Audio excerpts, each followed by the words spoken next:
வணக்கம். நான் தேனி மாவட்டம் பெரியகுளத்துலேருந்து எம்ஆர்கே ஆக்டர் ராதாகிருஷ்ணன் பேசுகிறேன். நான் முதல்ல மருத்துவ சேவையில் தான் 1990லேருந்து பணியாற்றி வந்தேன். அதில் ஒரு காலகட்டத்தில் தேனி மாவட்டத்துக்கு ஒரு மாவட்ட கலெக்டர் கொண்டு வந்து கிளினிக்கல் லேபை திறக்க வச்சேன். கலெக்டர் முத்துவரன் சாரை வச்சு சில பணிகளோட மருத்துவ பணிகளும் சேர்ந்து தொடர்ந்து வந்துக்கிட்டு இருக்கப்ப 2022 மூலயமா எனக்கு சில பட வாய்ப்புகளும் கட்சியெல்லாம் எனக்கு அமைஞ்சது. அது மூலயமா எனக்கு கொம்பு சிவி டைரக்டர் பொன்ராம் சார் எனக்கு நல்ல கேரக்டர் ரோல் கொடுத்தாரு. அது பேர் சொல்லும். அதே மாதிரி சில டைரக்டர் குரு ராஜகுரு அவர் படத்துல ஜில்லாதி மன்னன் படத்துலையும் நல்ல பேர் சொல்லும். முட்டை ராஜேந்திர சாரு, ஆனந்த் பாபு சாருடைய சன்னு கஜேஷ் அவங்க உள்ள சித்த வைத்திய முன்னுசாமி இல்லம் படத்துல எனக்கு டைரக்டர் பாஸ்கர் சாரு நல்ல ஒரு கேரக்டர் ரோல் கொடுத்தாரு. அதுவும் எனக்கு நல்ல பேர் சொல்லும். இப்படி சில காலகட்டங்களை நான் நடிக்கிறதுக்கு வந்துகிட்டு இருக்கேன்னா அதுக்கு முக்கியமான காரணமா என்னன்னு தெரியாத ஒண்ணுன்னா என் இறந்து போன மகதான் என்னை நடிப்புக்கும் நடிகனாகவும் தேனி மாவட்டத்து பெரியகுளத்தை சேர்ந்து எனக்கு பெருமை சேர்த்து கொடுத்துருக்கு. என் மகளுக்கு நான் நன்றியை தெரிவிச்சுக்கிறேன். இப்ப ரீசனா கொம்பு சிவி படம் முடிச்சாச்சு.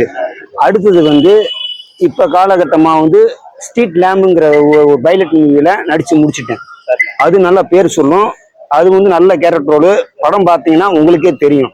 அதை காட்டிலும் முக்கியமா சொல்லணும்னா டைரக்டர் பாலா சாருடைய உதவி டைரக்டர் உசிலம்பட்டியை சேர்ந்த டைரக்டர் வினு டைரக்டர் சார் அவரு எனக்கு சாட்சி பெருமாள்ங்கிற படத்துல ஒரு நல்ல கேரக்டர் ரோல் கொடுத்தாரு.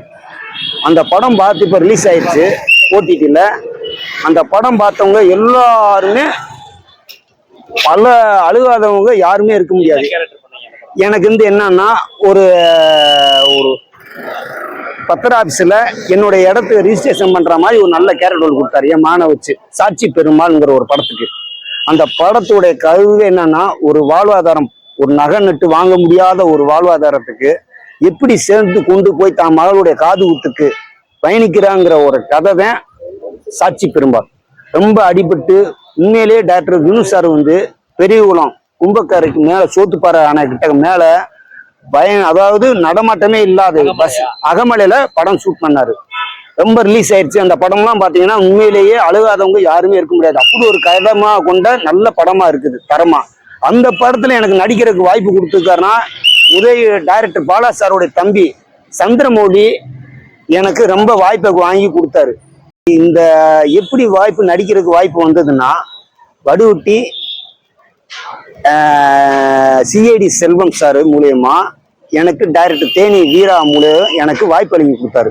முதல்ல அந்த வாய்ப்பு சிஐடி செல்வம் சாருக்கு நான் நன்றியை சொல்லணும். நடிகராக ஆக்குறதுக்கு டைரக்டர் வீராவை எனக்கு அறிமுகப்படுத்தி மறுநீதிங்கிற ஒரு சின்ன படத்துக்கு என்னை கமிட் பண்ணி டைரக்டர் வீரா எனக்கு கதாநாயகனாகவும் வில்லனாகவும் என்னை நடிக்க வச்சார். மறுநீதினா என்னன்னு நீங்க கேட்கலாம். அதாவது காலேஜில் தற்கொலை நடந்த ஒரு பெண்ணுடைய உண்மையான கதையை தான் மறுநீதினு ஒரு படத்தை எடுத்தாரு டைரக்டர் வீர பரமசிவம். அதுல நான் கதாநாயகனாகவும் வில்லனாகவும் நடிச்சேன். அது நல்ல பேர் சொல்ற மாதிரி நல்லபடியா நடந்தது. அப்படி நடந்துகிட்டு இருக்கப்ப எனக்கு பல வாய்ப்புகள்லாம் வந்தது. ஓகேங்களா. இப்ப ரீசனா என்ன படம் பண்ணிக்கிட்டு இருக்கேன்னா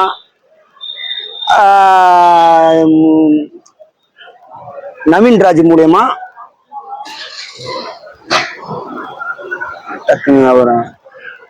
நிறைய படம் நடிக்கிறாங்க. ஆமா, நவீன் ராஜ் மூலியமா பண்ணையார்புரம்ங்கிற படத்துல எனக்கு கமிட் பண்ணியிருக்கிறாங்க. அது இப்பதான் ஆரம்பிக்க போறாங்க. பூஜை எல்லாம் கலந்து முடிஞ்சாச்சு. எனக்கு கமிட் பண்ணியாச்சு. இங்க அதிக விரைவில் அதுவும் படம் எடுக்க ஆரம்பிச்சிருவாங்க. ரெண்டாவது செல்வராஜ் டைரக்ஷன்ல டைரக்டர் அவரு கருப்பு பூனைங்கிற படத்துல நடிகர் மம்பூட்டி சாருடைய சன் மூலியமா எனக்கு பட வாய்ப்பை கொடுத்துருக்காரு டைரக்டர் செல்வராஜ் சார். அதுவும் தமிழ் படம் தான். அது சென்னையில தான் எடுக்கிறாங்க. பெங்களூர் சென்னை அப்படிங்கிற மாதிரி நல்ல ஒரு கேரக்டர் ரோல் எனக்கு கமிட் பண்ணுங்க. அது அதிவிரைவில் எடுக்க ஆரம்பிச்சிருவாங்க கருப்பு பூனைங்கிற படம். அடுத்தது ஜில்லாதி மன்னன்கிற படம் குரு ராஜகுரு படம் எனக்கு பண்ணியிருக்காரு. அது பாதி எடுத்து முடிச்சாச்சு. இன்னும் கண்டினியூ ஆகிட்டு இருக்குது. இல்ல அதாவது ஆக்சுவலா வந்து நான் ஒரு மருத்துவம் படிப்பு டிஎம்எல்டி காலேஜ் மெட்ராஸ்ல படிச்சுக்கிட்டு இருக்கப்ப கொஞ்சம் மிமிக்ரி எல்லாம் பண்ணுவேன். ஓ, அப்ப இருந்தா உங்களுக்கு சினிமா ஆசை. அப்போ கொஞ்சம் வரப்போ நான் டச்சில் மருத்துவத்தை சார்ந்து நான் வேலை பார்த்துக்கிட்டு இருக்கப்ப எதிர்பாராமல் என் மக மூலியமா தான் எனக்கு இந்த வாய்ப்பு கிடைச்சிருக்குன்னு நான் சொல்லலாம். அவங்க மூலமா. கண்டிப்பா என் மக இறந்தது எப்படியோ வந்து என் மகதையும் தெய்வமாக்கி என்னைய இன்னைக்கு ஒரு நடிகனா கொண்டு வந்திருக்குது. என் மக இறந்ததுனால என் மக இன்னைக்கு என் கூட தெய்வமா நடக்குது அப்படிதான் நான் சொல்லுவேன். கண்டிப்பா ரொம்ப நன்றி, உங்களை சந்திச்சதுல ரொம்ப மகிழ்ச்சி. அதை காட்டி ஒரு முக்கியமா சொல்லணும். சொல்லுங்கண்ணா.